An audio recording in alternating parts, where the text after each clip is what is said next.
Bem, nós lemos no Antigo Testamento, no livro de Tobias, que quando Tobias foi lavar os pés no rio, apareceu um peixe, um grande peixe, que suscitou medo em Tobias.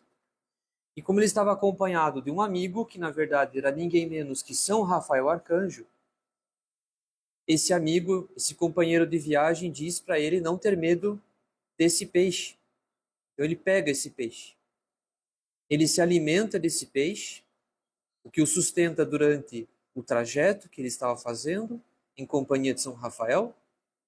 Ele se alimenta do peixe, ele guarda o coração, o fel e o fígado do peixe, ele guarda, e mais tarde ele põe esse coração nas brasas e a fumaça que sobe desse coração que foi lançado nas brasas expulsa o demônio da mulher que depois seria a sua esposa. Foi um sacramental, digamos assim, para expulsar o demônio. E aquele fel ele usou em seguida para curar o pai da cegueira. Então, tudo isso se encontra no livro de Tobias. Essa cena do peixe se encontra no capítulo 6. E nós podemos comparar o jejum a esse peixe temível de Tobias. Num primeiro momento, temível. Nós temos medo dessa mortificação, porque sabemos que ela pode nos fazer sofrer. Mas em seguida nós percebemos que o jejum, que inicialmente causava temor, ele é na verdade um alimento espiritual. Ele é um alimento espiritual. Assim como aquele peixe que alimentou, sustentou Tobias durante uma caminhada, um longo trajeto. O jejum é também uma arma contra o demônio, como o coração daquele peixe lançado às brasas expulsou o demônio da futura mulher de Tobias. É uma arma contra o demônio.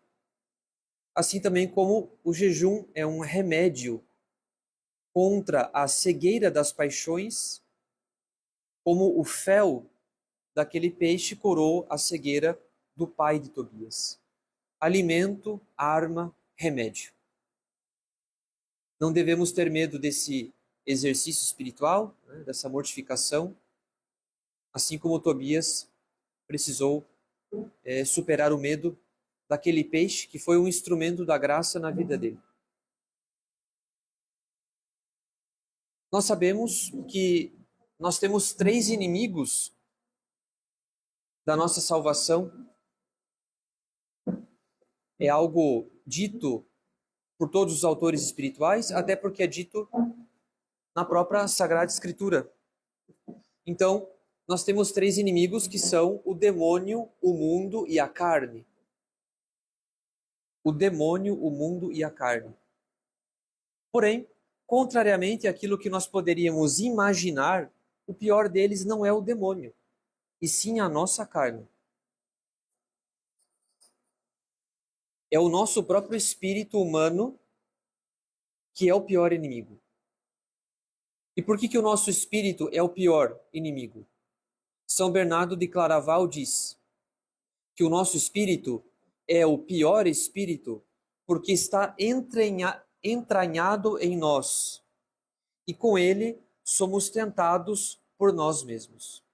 Então, por que o nosso espírito é o nosso pior inimigo? Porque por ele nós somos tentados por nós mesmos. Não é necessário o espírito do mundo, o espírito da carne ou o espírito diabólico. Pela nossa própria natureza humana ferida pelo pecado original, nós somos a nossa própria tentação, por assim dizer. Nem tudo se deve atribuir ao demônio. Muitas das nossas más sugestões vêm das nossas próprias desordens. Então é o pior espírito. Pior que o espírito do mundo, o espírito da carne ou o espírito diabólico. E é por isso que o demônio tem preferência em agir disfarçado. O demônio tem preferência em agir disfarçado. E como que o demônio se disfarça? Ele põe uma fantasia? Não. Não se preocupe, ele não vai aparecer com um lençol, com 2 furos nos olhos, assim, para tentar. Não seria tão grotesco assim. Como que o demônio se disfarça? Ele se disfarça no seguinte sentido. Ele se serve de 2 instrumentos de ataque, né? Que são o espírito do mundo e o espírito da carne. São 2 instrumentos dos ataques diabólicos, da ação do demônio. O espírito do mundo e o espírito da carne. Então, nem sempre, na verdade, na maioria das vezes, o demônio não age abertamente, claramente. Na maioria das vezes, ele vai agir através de instrumentos de ataque, que são o espírito do mundo e o espírito da carne. Porque assim, as suas tentações exercem uma atração sobre a nossa natureza humana. E assim nós sucumbimos ao golpe sem perceber quem golpeia. É mais doce, é mais agradável. Sucumbimos ao golpe sem perceber quem golpeia. Porque o demônio age disfarçado por meio de instrumentos seus, que são o espírito do mundo ou então o espírito da carne. O espírito do mundo consiste em todas aquelas sugestões interiores de riquezas exacerbadas, né? De glórias também. Então, é o espírito do mundo.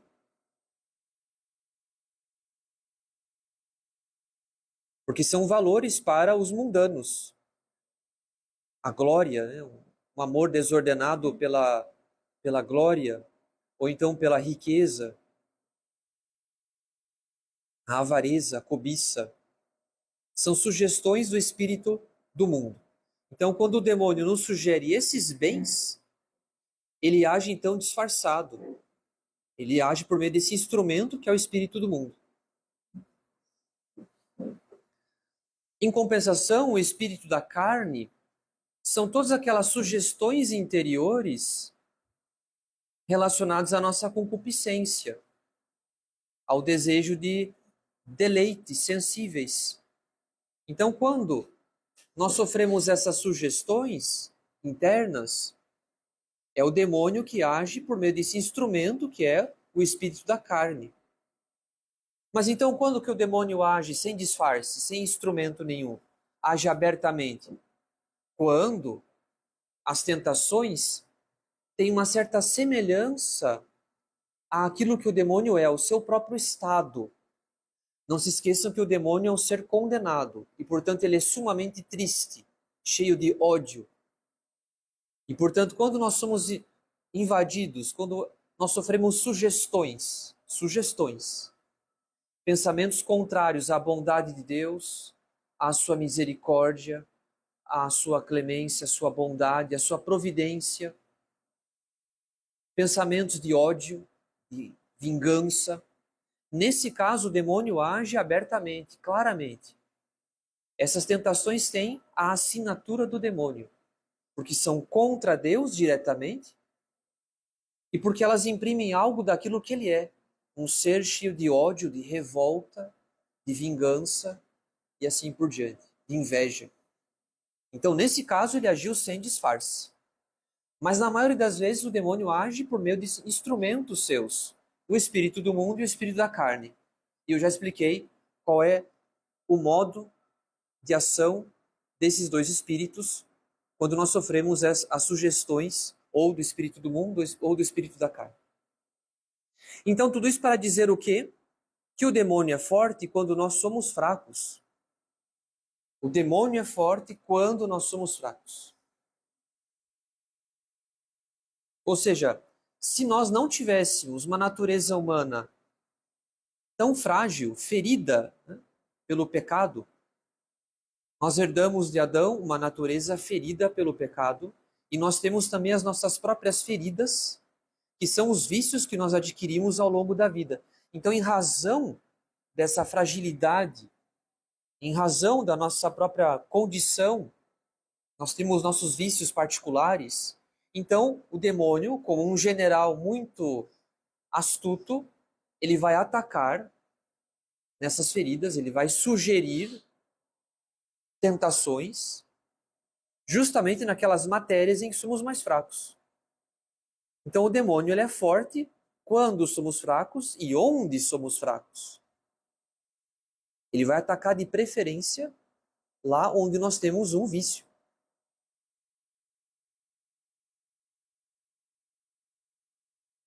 E é por isso que nós necessitamos da graça para vencermos a nós mesmos.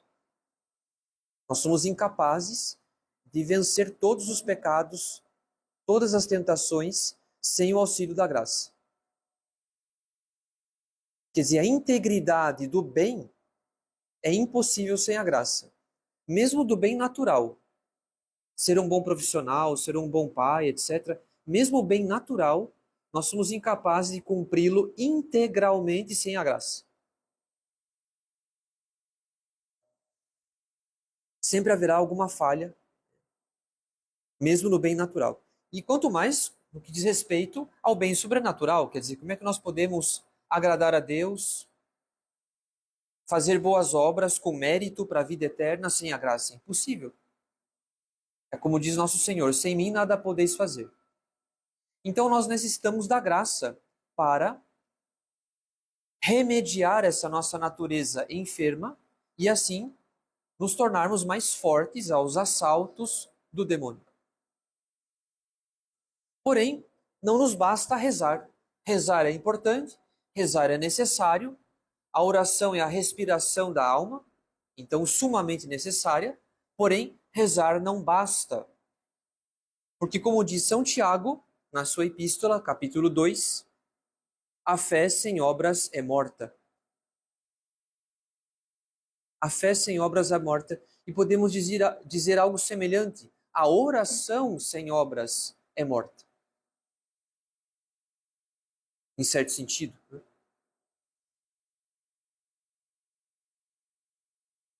Afinal de contas, é impossível crescer na caridade, é impossível crescer no amor a Deus sem renunciar ao amor próprio. Uma coisa não vai sem a outra. É impossível crescer na caridade, crescer no amor a Deus, sem renunciar ao amor próprio. É aquilo que diz Nosso Senhor no Evangelho. Aquele que quiser vir após mim, que renuncie a si mesmo.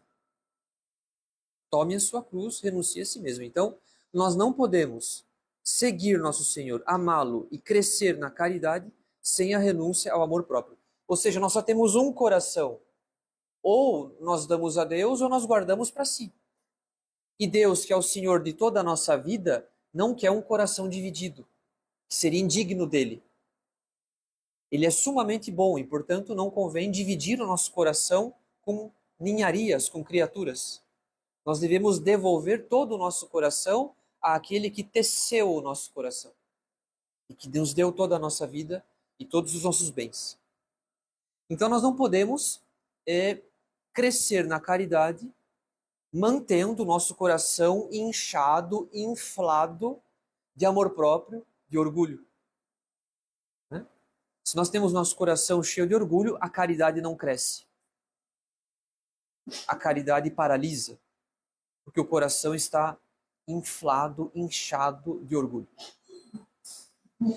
E é por isso que nós podemos comparar a nossa vida espiritual a uma fogueira. Podemos comparar a nossa vida espiritual a uma fogueira. Por quê?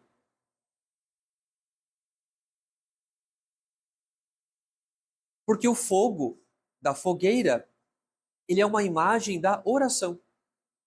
Porque qual é o bem que a oração nos alcança? O maior bem que a oração nos alcança é a graça, é a caridade. A gente pede a Deus a graça de amá-lo e de amá-lo mais. Então o maior bem que a oração pode nos alcançar é esse. a graça e a caridade. E por isso a oração é como fogo. Porque ela nos alcança, a oração nos alcança a caridade e o aumento da caridade.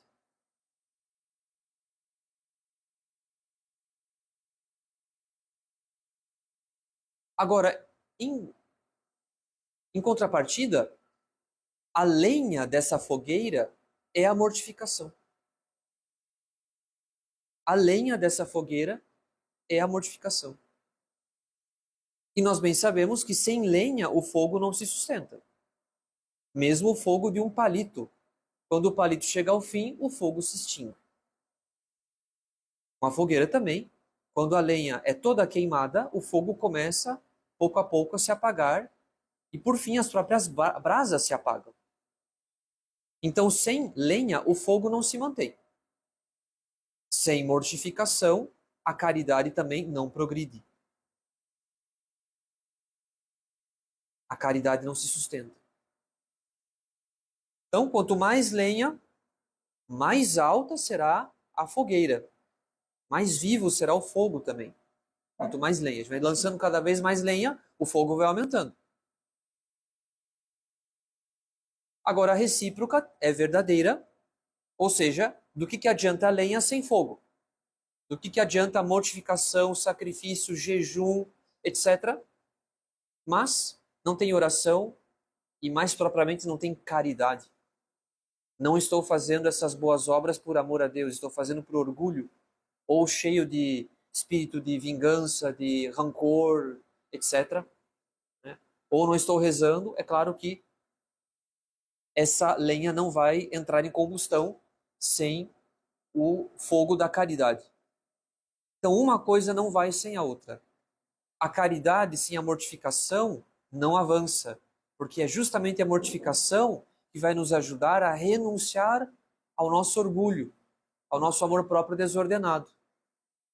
E, por outro lado, a mesma coisa vale para a caridade, ou melhor, para a oração sem a mortificação. Eu posso, ou melhor, mortificação sem a oração. Então, posso fazer muitos sacrifícios, muita penitência, mas sem o amor a Deus, nada disso tem valor. Então, uma coisa não se sustenta sem a outra. Para progredirmos na vida espiritual, precisamos da lenha e do fogo. Precisamos de oração, que nos alcança a caridade, um progresso na caridade.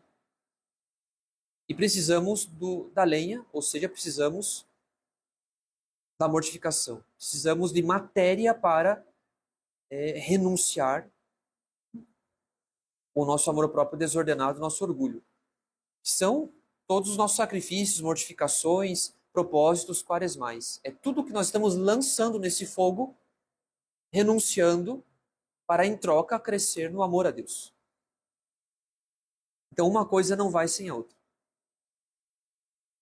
Precisamos, na nossa vida espiritual e sobretudo na quaresma, de oração e de mortificação.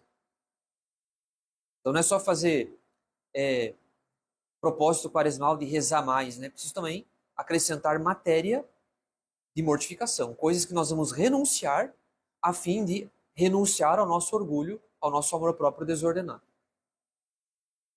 Agora, por que o jejum é um meio de mortificação tão recomendado pela Sagrada Escritura?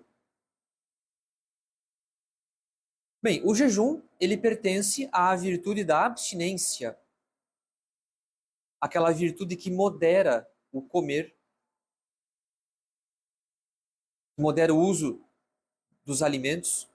Então, é um ato próprio da abstinência, da virtude da abstinência. Sendo que a abstinência, ela é filha da temperança. É uma virtude que é filha, ela depende da temperança. Tem uma relação de dependência com a temperança. Então, nós temos 4 virtudes maiores na nossa vida moral. São as virtudes cardeais, né? Prudência, justiça, temperança, fortaleza.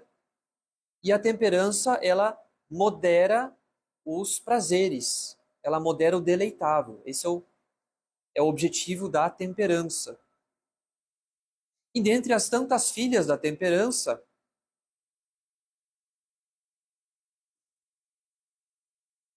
nós temos a abstinência, que regula o uso dos alimentos, que põe ordem no uso dos alimentos para que não sejamos vencidos pelo deleitável em matéria de comida.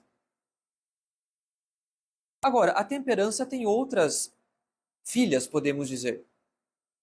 Outras virtudes secundárias que têm alguma relação com a temperança e que eu posso sim chamar de filha da temperança. Há outras virtudes que têm alguma relação com a temperança, que têm alguma semelhança com a temperança. Por exemplo, a humildade. Porque a humildade, ao invés de moderar a sede ou a fome de alguma bebida ou de alguma comida, pelo contrário, a humildade vai moderar a nossa sede de glória. Então tem alguma relação com a temperança. A humildade tempera esse nosso desejo, não de comida ou bebida, não de um prazer dos sentidos, mas a nossa sede de glória. Outra virtude que depende da temperança, que é uma virtude secundária da temperança, a castidade, que modera, que regula o desejo de deleitação venérea,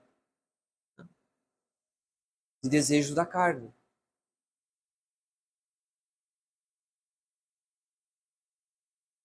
Além disso, temos uma outra virtude que, curiosamente, é filha da temperança, a mansidão. Porque a mansidão é uma virtude que modera a nossa sede de vingança ou de castigo. Esse nosso desejo de vingança ou de castigo. Então tem uma certa relação com a temperança. E uma outra virtude que eu estou, dentre as que eu estou citando, a clemência. A clemência é aquela virtude que refreia a aplicação das penas. Ou seja, uma pessoa clemente é uma pessoa que podia punir mais, mas prefere punir de menos. Porque ama aquele que está sendo castigado, que está sendo punido. Porque ama. É o caso dos pais quando aplicam algum tipo de pena aos filhos. Eles amam os filhos. E, portanto, eles vão ser mais brandos na aplicação de de algum castigo, de alguma correção. Podiam ser mais severos, preferem ser mais clementes porque amam os filhos. E, portanto, a clemência é uma virtude muito próxima da caridade. Então, a clemência é aquela virtude que refreia a aplicação de uma pena, de um castigo, de uma correção, porque ama aquele que está sendo penalizado. Então, vejam, são várias virtudes que, de alguma maneira, dependem da temperança e que refreiam também esse nosso desejo, essa nossa sede, ou de glória, ou de desejo da carne, ou então de vingança, de castigo, ou então de penalizar o próximo. De alguma maneira, são virtudes que dependem da temperança. Ora, o jejum, sendo um ato da virtude da abstinência, aquela virtude que modera o uso dos alimentos, então o jejum, na medida em que ele é um ato da abstinência, filha da temperança, o jejum aumentando a nossa temperança, ele nos auxilia a moderar outras virtudes, que também dependem da temperança. Outras virtudes secundárias. Na medida em que o jejum aumenta a nossa temperança, que é a virtude principal, isso nos dá forças para moderarmos outras matérias que têm relação com a temperança. outras matérias que têm relação com a temperança. E eu citei várias. Nós temos aí a virtude da humildade, da castidade, da mansidão, da clemência. Então, o jejum, aumentando a nossa temperança, nos ajuda a exercer melhor outras virtudes que também dependem da temperança e que são fortalecidas na medida que a virtude principal é fortalecida.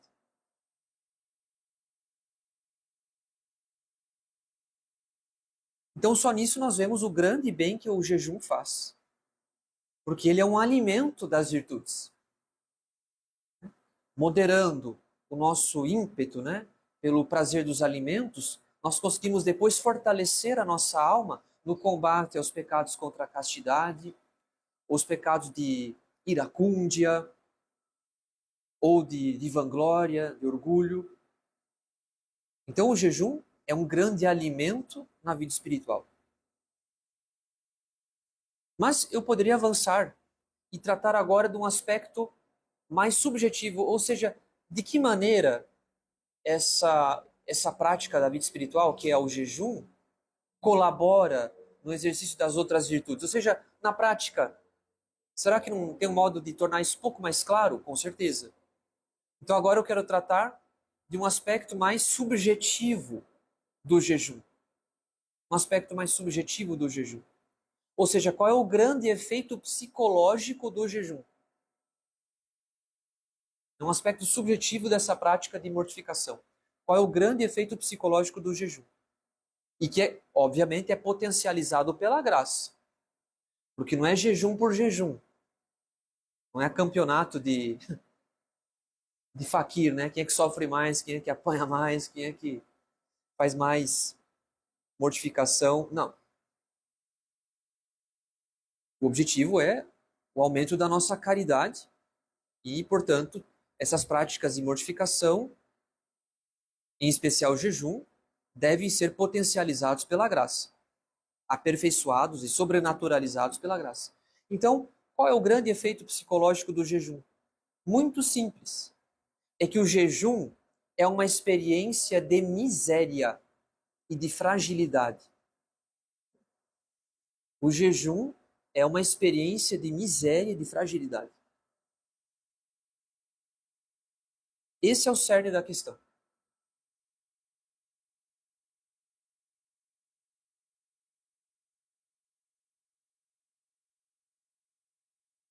Em geral, quem padece de fome são os pobres e os enfermos. Os pobres, que vivem numa pobreza extrema, é porque eles não têm acesso à comida. Vamos imaginar uma região de grande seca, ou então uma grande miséria material mesmo, não tem dinheiro para comprar comida. Então, os pobres padecem de fome porque não têm meios para comer. E os enfermos, porque em muitos casos a enfermidade não permite ao enfermo de comer, por uma deficiência orgânica. E, bom, eu como padre, acompanhando tantas pessoas enfermas no hospital, administrando sacramentos, e pela própria experiência que eu tive com a minha mãe no câncer dela, uma coisa é certa: muitos enfermos não conseguem comer, o corpo não permite. E a pessoa vai definhando por causa da doença. Então é uma experiência de dor. Você não consegue comer. Então, são duas experiências aqui de privação, seja a dos pobres, seja a dos doentes, que nós vamos, de modo voluntário, experimentar através do jejum. Então, no jejum, nós nos submetemos de modo voluntário a essa experiência de miséria, de fragilidade, de pobreza, de enfermidade. O que os outros não podem, seja por dificuldade material, seja por dificuldade física, nós decidimos experimentar voluntariamente. E claro, em vista do bem da nossa alma. Então é uma experiência de miséria, de fragilidade.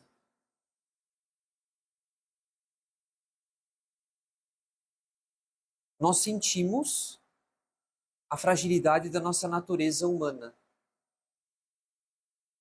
Eu posso ser uma pessoa que dispõe de todos os bens que necessita: casa, carro, plano de saúde, profissão, né, aposentadoria, enfim, um bom casamento. Eu posso dispor de muitos bens materiais. Mas quando a gente passa fome, a gente descobre que não dá para morder o carro, o cartão de crédito, não dá para morder os móveis, essas coisas não suprimem a dor da fome. E aí a gente vê que tudo que a gente tem, a maioria são coisas dispensáveis. Quando a gente está passando fome, a gente descobre que a maioria dos nossos bens não servem para a nossa subsistência, diretamente para a nossa subsistência. Né? Então fazemos uma experiência de fragilidade humana, né, de miséria. Além disso, a privação de comida, ela causa, como nós já sabemos, o padecimento do corpo, isto é, a dor da fome. Enquanto que a privação de um bem que não é natural, por exemplo, a riqueza material, os bens materiais, isso não causa a dor da fome. Causa no máximo tristeza. Ah, porque eu perdi dinheiro. Ah, porque eu me desfiz de um objeto que me era caro, eu vendi. Isso não causa a dor da fome, causa tristeza. Não é uma dor física, mas é uma dor de alma, é a tristeza. E a tristeza a gente consegue remediar por meio de alguma distração honesta. Eu saio, eu encontro pessoas, eu converso e de repente a tristeza passa. Agora, a dor da fome, eu posso conversar, rir, brincar, ela está ali. Ela não vai embora. Então, o jejum é uma experiência voluntária, prolongada de dor física, que nos faz conhecer um pouco melhor o estado dos pobres e dos enfermos. E por isso mesmo tem uma certa eficácia para nos mover à humildade. Para nos mover à humildade. É uma renúncia voluntária à comida, à bebida. Por quê? Por que é uma renúncia voluntária? Para que eu me ponha diante de Deus, para que eu me reconheça diante de Deus como réu, como culpado em razão dos meus pecados. Então, como eu vou me apresentar, eu quero me apresentar diante de Deus como réu, como culpado, em razão dos meus pecados numerosos, graves, eu renuncio voluntariamente à consolação da comida e da bebida. Eu me considero indigno de consolação, indigno de fortuna, indigno de fartura, indigno de riqueza, enfim, indigno de consolação. Eu renuncio a algo que Deus me deu em abundância lá na minha casa, que é comida e bebida, para que eu possa me pôr de modo mais conveniente na presença de Deus como réu.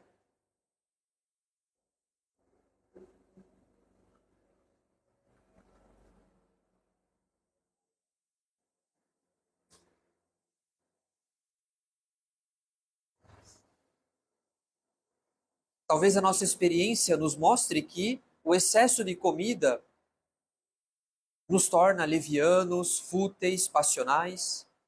Inclusive, basta considerar as filhas da gula, segundo São Gregório Magno.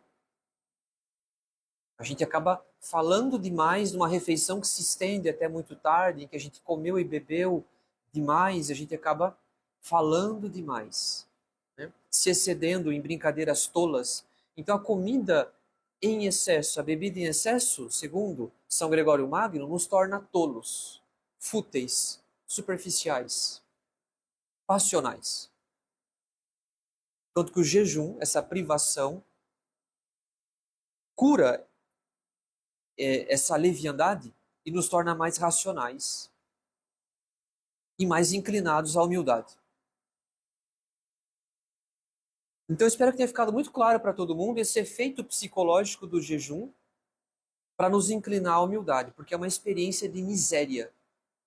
É uma privação que nos causa dor física, que nos faz pensar na vida, no estado dos doentes, dos pobres. É uma mortificação na qual nós renunciamos voluntariamente àquilo que nós temos em abundância na nossa casa, né, comida, bebida, para que possamos então, com mais propriedade, nos colocarmos como réus diante de Deus, abrindo mão da consolação, né, abrindo mão de deleites, né, dos sentidos, para que reconheçamos a nossa condição de réus. Eu não tenho direito a nada diante de Deus em razão dos meus pecados. Se eu ainda tenho tanto e tanto, é muito mais por bondade de Deus do que por mérito meu. Mas eu não tenho direito a essa comida, essa bebida. É muito mais por bondade de Deus que eu tenho isso do que por mérito meu. Então eu abro mão, de modo prolongado, num dia de jejum, né, fazendo uma experiência de dor, a fim de poder crescer em humildade, reconhecendo a minha condição de réu diante de Deus. E como o orgulho, segundo a Sagrada Escritura, livro da sabedoria, se não me falha a memória, capítulo 10, o orgulho é a causa de todos os pecados. A soberba, né? Tanto faz, orgulho, soberba, é a mesma coisa. A soberba é a mãe de todos os vícios. Então, o orgulho, ele é a causa de todos os pecados. Então, o progresso da humildade nos torna mais fortes contra a nossa carne e contra os assaltos do demônio. Pouco importa o pecado que eu tiver cometido, ele sempre será um efeito do orgulho. O orgulho é a causa de todos os pecados. Pouco importa o pecado que eu tiver cometido, em maior ou menor grau, ele nasce do nosso orgulho. Ele procede do nosso orgulho, em maior ou menor grau. Então, se crescemos em humildade, nós tornamos mais fortes contra os assaltos do demônio, seja quando ele age diretamente, seja quando ele age através do espírito da carne ou o espírito do mundo, seja das nossas próprias inclinações desordenadas da nossa carne. Né? Então, um progresso na humildade nos torna mais fortes contra todos os filhos do orgulho, que são todos os pecados que nós podemos cometer, que eventualmente podemos cometer.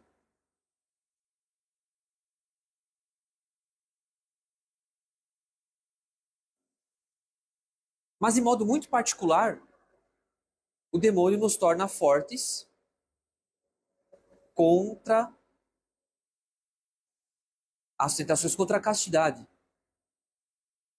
Porque o jejum, ele mortifica uma necessidade natural do nosso corpo. Uma necessidade natural que é de comer e beber.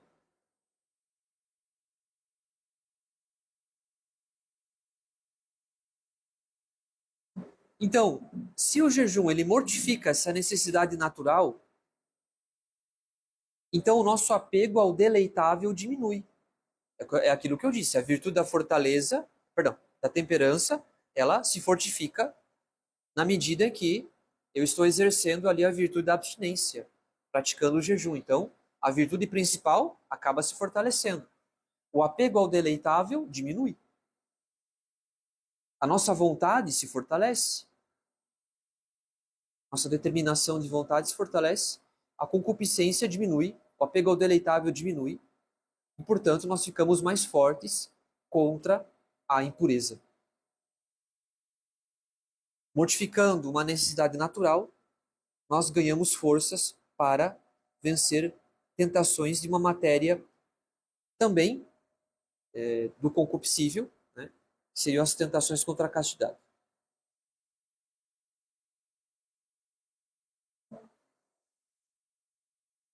Então, o jejum, diminuindo o nosso apego ao deleitável, ele fortalece a nossa vontade para resistirmos às tentações do deleitável, seja em matéria de gula, seja em matéria de luxúria. Para servirmos a Deus, nós precisamos de uma vontade fortalecida. Nós não podemos servir a Deus e estarmos sujeitos, escravizados às paixões. Então, o jejum e outras mortificações também dos sentidos precisam produzir em nós dois efeitos: o vigor interno e a agilidade externa. O vigor interno e a agilidade externa.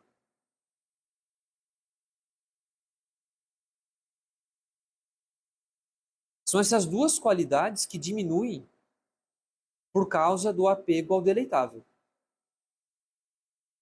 À medida em que aumenta a nossa dependência dos prazeres do sentido, dos sentidos, né?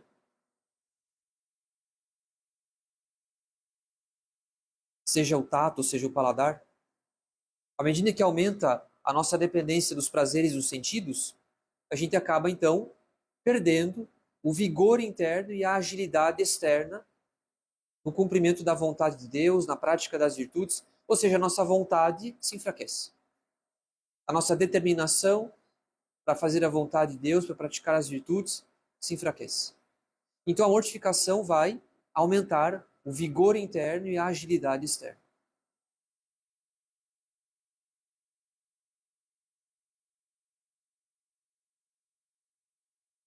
Então por isso que eu disse, de nada adianta oração sem mortificação. Eu posso pedir muito na minha oração, que eu quero amar a Deus, que eu quero progredir no seu amor, mas se eu não sacrifico nada, se eu não lanço nada nessa fogueira, a fogueira vai se extinguir, o fogo vai se extinguir. Né? Eu preciso lançar algo, eu preciso renunciar a algo, eu preciso abrir mão de algo. E são todas as mortificações que fazemos na quaresma, e é claro, em toda a nossa vida cristã como um todo, não apenas nesse tempo especial da graça que é a quaresma. Então, rezar é necessário, mas não é suficiente. Precisamos das mortificações, em especial as mortificações do deleitável, para renunciar ao nosso amor próprio desordenado. E como nós já vimos, o jejum tem um efeito muito especial para produzir humildade, porque é uma experiência de miséria, de fragilidade. Agora, não é apenas a nossa vontade que se fortalece à medida que nós diminuímos o apego ao deleitável, mas a nossa união com Deus, ou melhor, as graças, quero dizer, elas aumentam. A iluminação da inteligência também aumenta. Por quê? Porque a inteligência começa a trabalhar com mais liberdade. Não é só a vontade que se fortalece, é a inteligência que começa a trabalhar com mais liberdade. A graça age com menos obstáculos. A graça age com menos obstáculos. A inteligência trabalha com mais liberdade.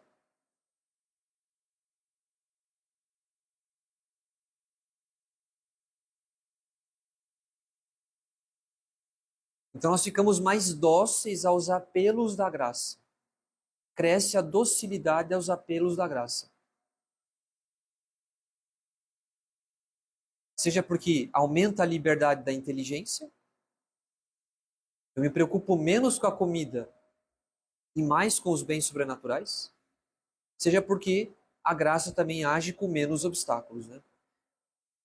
A gente peca menos por gula, né, por apego ao deleitável e, portanto, diminuindo esses obstáculos, esses pecados veniais ou então essas imperfeições, Deus é mais generoso nas suas graças também.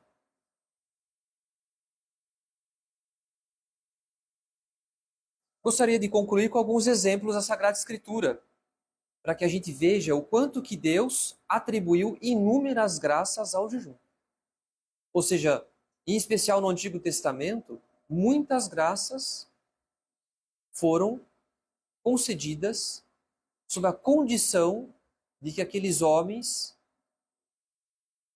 escolhidos por Deus fizessem jejum. Ou às vezes algumas mulheres, não apenas homens chefes do povo de Israel, como Moisés, mas às vezes algumas mulheres também. Então foi pelo jejum que Moisés subiu ao monte. Êxodo, capítulo 24. Pois se ele não estivesse em jejum, ele não teria ousado entrar na nuvem e receber as tábuas da lei. Então Deus preparou Moisés pelo jejum para ele receber as tábuas da lei.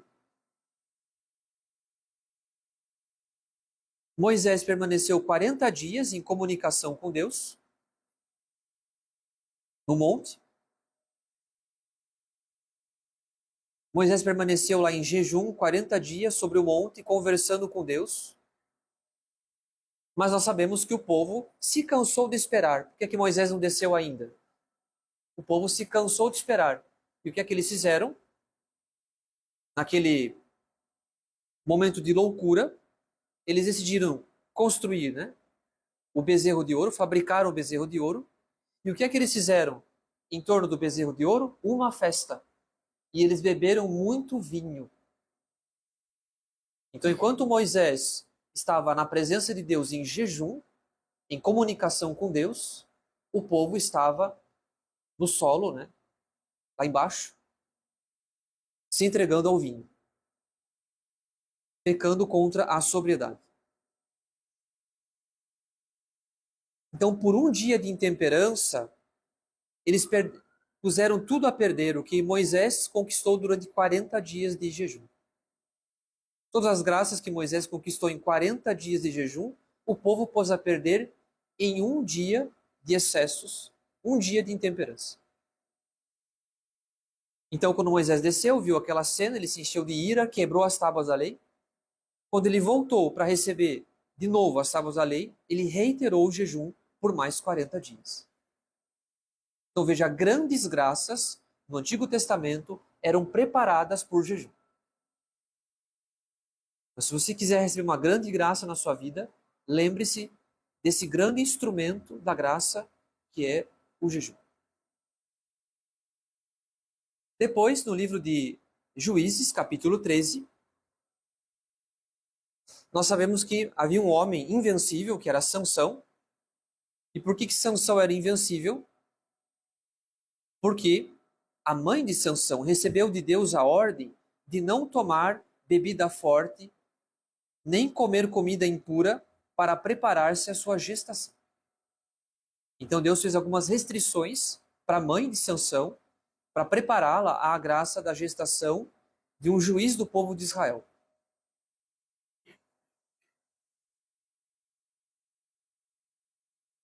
Depois, 1 Samuel, capítulo 1, foi pelo jejum unido à oração que Ana obteve a graça de conceber Samuel. Ela era estéril, mas ela jejuou e orou e recebeu a graça de conceber um filho que foi profeta, o profeta Samuel. Então ela venceu a esterilidade pelo jejum e pela oração. Depois, 1 Samuel, capítulo 14, Saul, o rei Saul, ordena que o seu exército combata em jejum. E assim, o exército obteve uma vitória impressionante sobre os filisteus. Na continuação do capítulo, o filho de Saul, não sabendo que o pai tinha dado uma ordem para que o exército permanecesse em jejum, ele vai lá e come, porque eles entram numa floresta em que tem favos de mel, ele vai lá e experimenta. Aí os demais soldados dizem, não faça isso, seu pai deu ordem para que nós permaneçamos em jejum, nós juramos. E ele diz bobagem, que não tem problema. O pai dele errou. E o exército começa a comer e beber e fartar-se. E quando Saul foi conversar com Deus, Deus não respondeu. Porque eles tinham quebrado o juramento. Depois, 1 Reis, capítulo 19, foi pelo jejum que Elias mereceu entrar na presença de Deus após 40 dias de caminhada até a montanha de Deus. Então, de novo, grandes graças preparadas pelo jejum. Mesma coisa, Daniel capítulo 10. Foi pelo jejum que o profeta Daniel recebeu a visão de Deus após 3 semanas de penitência. Por fim, o último exemplo que eu quero citar, porque eu poderia multiplicar os exemplos. Jonas, capítulo 3. O profeta Jonas prega a penitência. Ele diz que se os ninivitas não fizerem penitência, Deus vai destruir a cidade de Nínive. E os ninivitas ouvem a pregação de Jonas, fazem jejum, e assim eles suspendem o castigo que pesava sobre a cidade. Então a remissão das penas e o beneplácito de Deus foi alcançado pelo jejum.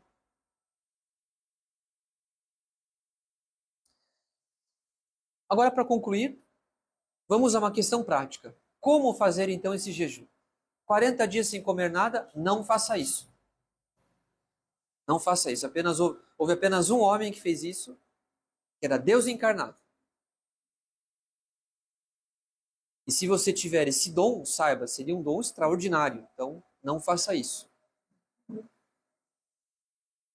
Nós tivemos alguns santos, né, que viveram só da Eucaristia, mas a menos que se prove o contrário, você não precisa comer, e eu também.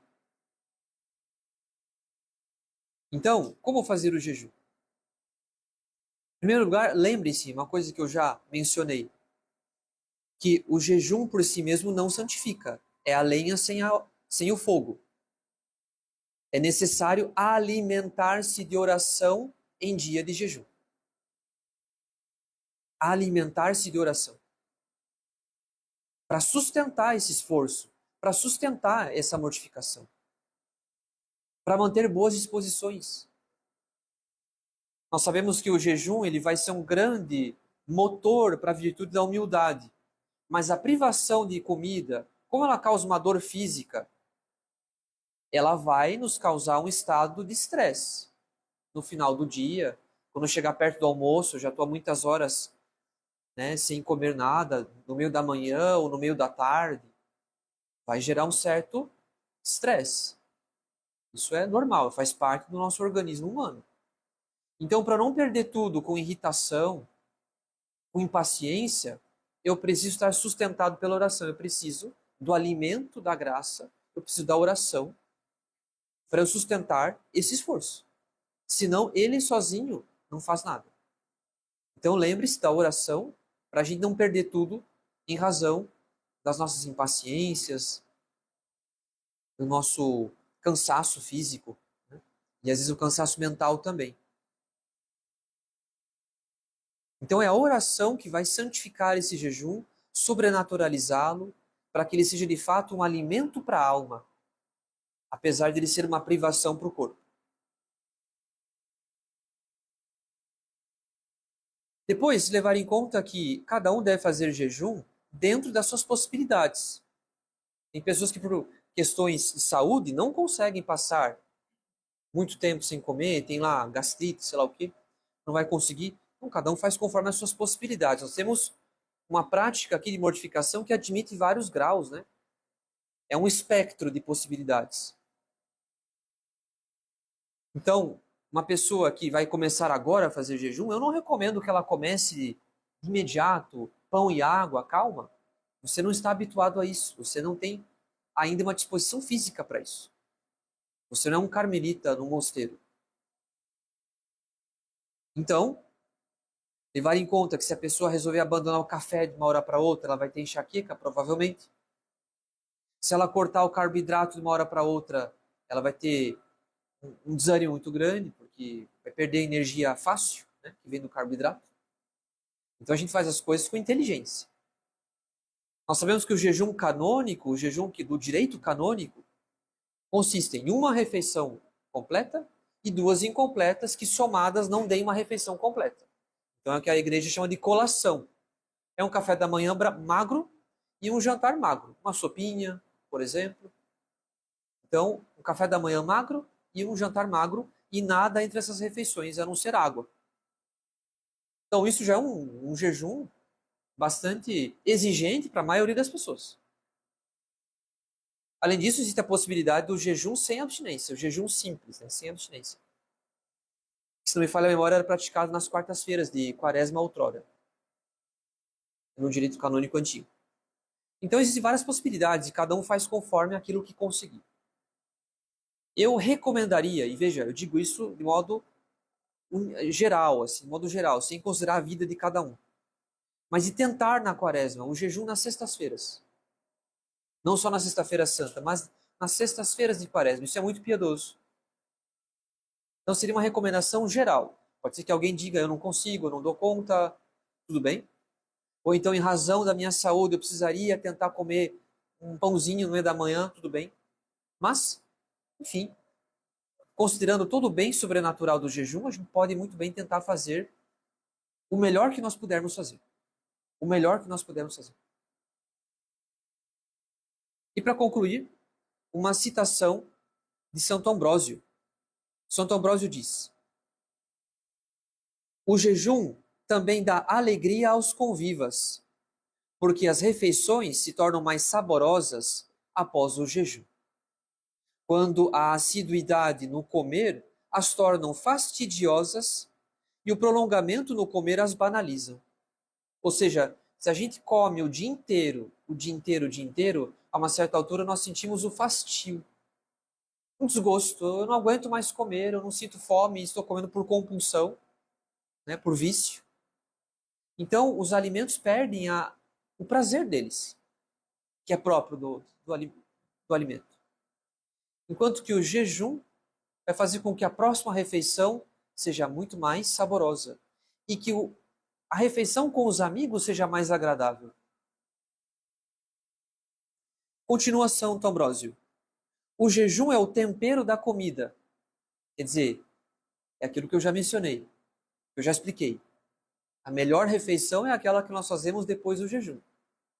A comida pode não ser boa, mas como é a primeira refeição depois do jejum, um sábado de quaresma, ela vai ser digna de um restaurante muito caro, muito chique. Né?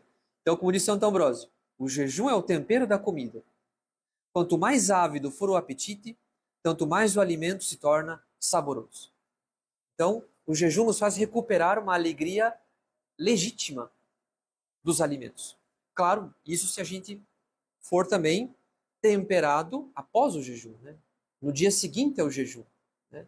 Não caindo num desejo muito extremo, né? De querer compensar tudo que não comeu no dia anterior. Claro que a virtude é um ato contínuo, não posso também perder tudo no dia seguinte o que eu recolhi no dia anterior.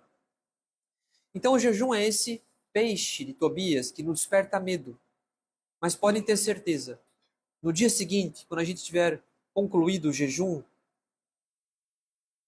a gente vai pensar quanto que valeu a pena. Foi um dia muito bom, eu rezei mais, eu me santifiquei mais, eu progredi na humildade, eu fiz uma experiência de miséria.